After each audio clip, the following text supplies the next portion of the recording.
Bonjour et bienvenue dans l'univers de ProductiveYou, votre espace dédié à l'efficacité personnelle et professionnelle. Je suis Priscille Livenet, formatrice, coach et consultante, l'animatrice de ce podcast.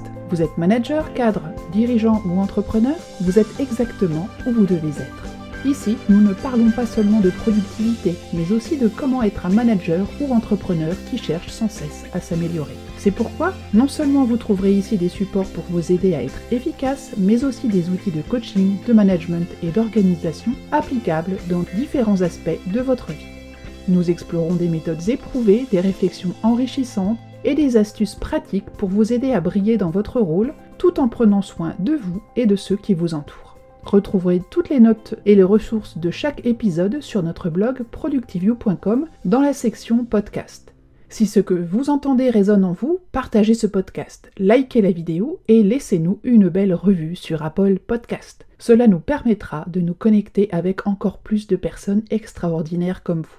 Pour une dose d'inspiration, suivez-nous sur LinkedIn, Facebook et Instagram. Et si vous êtes prête à franchir une nouvelle étape, découvrez nos offres de coaching et de formation personnalisées en management, gestion du temps et organisation. Pour en discuter, envoyez-moi un mail à contact@priscillelivenet.com ou réservez un entretien découverte gratuit de 30 minutes via le lien dans les notes de cet épisode. Alors respirez profondément, souriez et préparez-vous à enrichir votre vie professionnelle et personnelle. C'est parti! Bonjour à tous et bienvenue dans ce nouvel épisode du podcast de ProductiveYou, le dernier de l'année 2023. Nous sommes en plein mois de décembre, il fait froid, il fait gris et les jours sont très courts. Alors aujourd'hui, je voulais vous parler d'un sujet de fin d'année ou de début, comme on veut. Je l'ai appelé planification et action 2024. Faites peu, mais faites-le. Et pour ceux qui me suivent depuis très longtemps, vous avez déjà entendu cette petite phrase. Alors à quelques jours de 2024, je vous propose aujourd'hui un petit rappel sur l'intérêt de faire un bilan de son année, de poser ses intentions pour 2024, pour pouvoir ensuite planifier son année suivante et passer à l'action. Alors le focus d'aujourd'hui, c'est pourquoi faire un bilan. Il y a plusieurs bonnes raisons, je vais donc les énumérer dans cet épisode. Donc le premier, c'est tout d'abord de pouvoir mener une action de réflexion et d'auto-évaluation. Le bilan aide à évaluer les succès, les échecs, les apprentissages au cours de la période qui vient de s'écouler. Cette phase nécessite de collecter des éléments tangibles, des preuves en quelque sorte des résultats de ce qui a été accompli à titre personnel et professionnel. Si vous tenez un journal de réalisation ou bien que vous avez l'habitude de faire un bilan hebdomadaire, cette phase sera facile et rapide à faire puisque vous aurez déjà tout sous la main. Et vous pourrez reprendre vos bilans passés, sinon ce sera un petit peu plus long de tout vous rappeler. Deuxième raison, fixer des objectifs réalistes. Vous allez pouvoir reprendre les objectifs que vous aviez posés en début d'année et les comparer aux résultats obtenus. Vous aurez ainsi une image claire de ce qui a été fait en accord avec les objectifs que vous aviez posés et peut-être ce qui a été moins bien ou bien mieux. Cet exercice vous permettra alors d'ajuster vos objectifs pour 2024 et être plus dans une zone réaliste mais challengeante. Troisième bénéfice, c'est l'amélioration continue. Ce bilan va vous permettre d'identifier les domaines nécessitant une amélioration et de planifier des stratégies concrètes pour y parvenir. C'est particulièrement important dans le milieu professionnel, mais pas que. Ainsi, quand on va viser l'amélioration, on va avoir un moteur de progrès. Le but n'étant pas de faire du toujours plus haut, toujours plus fort, mais plutôt de viser à réduire ce qui n'est pas essentiel, de se recentrer sur ce qui compte réellement et des moyens d'améliorer ou de faciliter l'atteinte de vos objectifs pro ou perso. Quatrième idée, c'est l'harmonie entre la vie professionnelle et la vie personnelle. La période d'introspection qui est nécessaire pour établir ce bilan vous amènera peut-être à vous poser des questions profondes sur votre rapport au travail, vos priorités, vos rapports familiaux et amicaux. Le cas échéant, cela peut vous aider à identifier si vous vous sentez en harmonie avec la répartition du temps que vous accordez à chaque domaine de votre vie et si ce n'est pas le cas, à prendre des mesures pour y remédier. 5e avantage, c'est d'apprendre de ces échecs. Vous aurez ainsi l'occasion de réfléchir aux échecs que vous avez pu rencontrer cette année et d'en tirer des leçons pour éviter de répéter les mêmes erreurs. Voir un échec comme une source d'apprentissage vous permettra par ailleurs de passer dessus plus facilement. Et dans la foulée, vous allez pouvoir reconnaître et célébrer vos succès. Maintes fois souligné dans ce podcast, reconnaître et célébrer les succès est important dans une vie efficace et productive. Cela peut améliorer la motivation, la confiance en soi, tant pour vous, vos équipes, que pour votre famille, si c'est un ordre privé. Vous allez pouvoir aussi vérifier que les objectifs que vous avez menés, que vous avez atteints, sont bien toujours alignés avec votre vision à long terme. En reprenant votre vision de vous à 5 ou 10 ans, vous pourrez vous assurer que vous êtes toujours dans la même ligne, ou bien, s'il y a eu des modifications, vous allez pouvoir aussi réajuster tout ça. Et puis s'assurer que vos objectifs sont aussi alignés avec votre nouvelle vision ou votre vision légèrement modifiée. Cela va vous aider aussi à développer la résilience, parce que ce sera un bon moyen de constater le chemin parcouru, de vous rendre compte des défis et des changements inévitables auxquels vous avez eu à faire face cette année. Cela vous permettra de progresser sur le chemin de la résilience.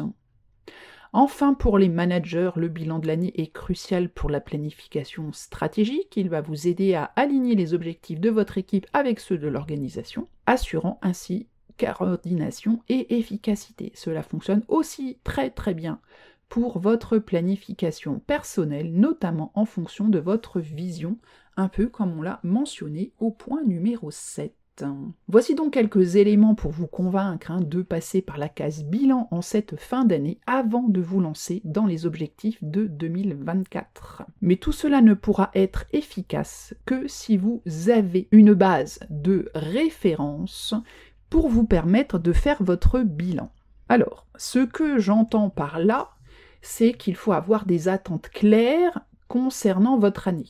Il vous sera difficile d'évaluer si cette année vous avez atteint vos objectifs, si c'était, entre guillemets, une bonne année, si vous n'avez pas clairement écrit et défini vos attentes, vos objectifs selon un modèle Smarters. Et je vais vous renvoyer à l'article aux articles qui en parlent. Pour vous aider dans cette démarche, je vous propose dans cet article, donc pour ceux qui écoutent, je vais lister les articles, mais ce sera quand même beaucoup plus facile de les retrouver sur le blog. Tous les articles, les podcasts que j'ai faits au cours des 9 dernières années, et il y en a quelques-uns, sur ce sujet. Donc à vous de piocher les précieuses informations qui vous permettront d'avancer sur le sujet, de créer une vision, des objectifs et une vie intentionnelle. Rappelez-vous que pour vos objectifs, il ne faut pas être trop ambitieux.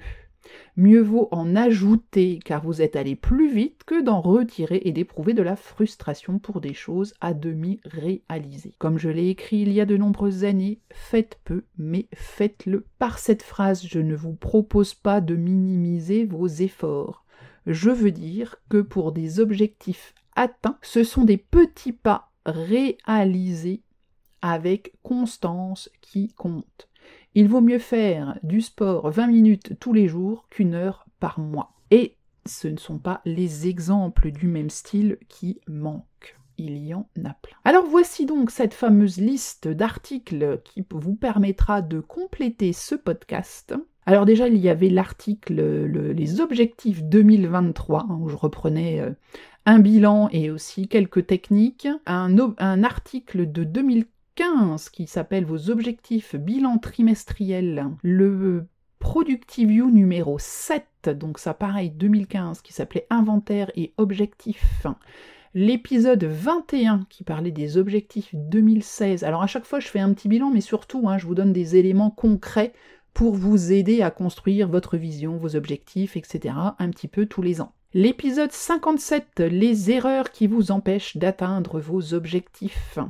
Ensuite, j'avais fait toute une série sur une mini-série appelée Objectifs, qui va de l'épisode 84, réaliser ses rêves, l'épisode 85, définir ses rêves, l'épisode 86, écrire des objectifs smarters. On a aussi le précédent épisode, comment utiliser la pratique réflexive pour améliorer son management, ça peut être une très belle façon aussi de faire son bilan. Un article un petit peu plus ancien et un podcast, vivre avec intention, c'est quoi ? L'épisode 157 sur la planification annuelle, l'épisode 155 sur le bilan 2020-2021, un épisode qui date du confinement de mai 2020, la constance pour le succès, l'épisode 89 qui s'appelle l'année des 12 semaines où je vous parle justement de ce livre et de cette méthodologie que j'utilise au quotidien pour avancer, l'épisode 80 qui s'appelle « Ça plane pour moi et vous », l'épisode 77 « Passer à l'action ». Voilà la liste, donc je pense qu'avec tout cela, vous êtes hyper armés pour vous faire un bilan de malade et derrière de mettre des objectifs incroyables, mais réalistes et atteignables pour votre année 2024. En attendant, je vous souhaite à tous une excellente fin d'année, de très belles fêtes, un très bon bilan, et puis aussi un bon travail pour commencer à planifier votre année 2024. 2024 sera pour moi l'année du lancement d'un nouveau podcast, je vous en dirai plus début janvier. Sachez qu'il sera dédié aux femmes managers et son nom sera ou est, puisqu'il est déjà bien défini, Madameger, en lien avec manager et madame, comme vous aurez pu le voir. On y parlera beaucoup de management et de leadership avec une visée tout à fait féminine. Mais ne vous inquiétez pas, auditeurs, auditrices de Productive You, l'épisode, le podcast va continuer aussi en 2024. Si cet épisode vous a plu, je vous invite à le partager sur vos réseaux sociaux. J'ai vraiment besoin d'un coup de pouce de votre part pour mieux faire connaître ce podcast. La concurrence des grands faiseurs de podcasts est rude, j'entends donc toutes les chaînes de radio et de télévision qui font leurs propres épisodes avec grand renfort de publicité et gros budget marketing, ce qui n'est absolument pas mon cas.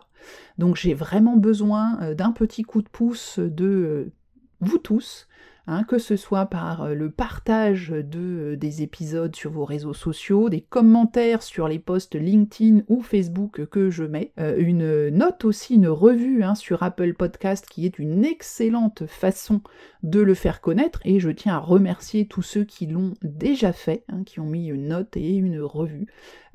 Voilà, donc n'hésitez pas à partager. C'est comme cela que je pourrais développer encore ce podcast et que de nombreuses autres personnes pourront bénéficier de ces épisodes et des conseils, des idées, des pistes de réflexion qui sont partagées ici. Très belle année à tous, merci d'avance pour votre support, merci encore pour votre fidélité tout au long de cette année, ça fait chaud au cœur, et je vous retrouve en 2024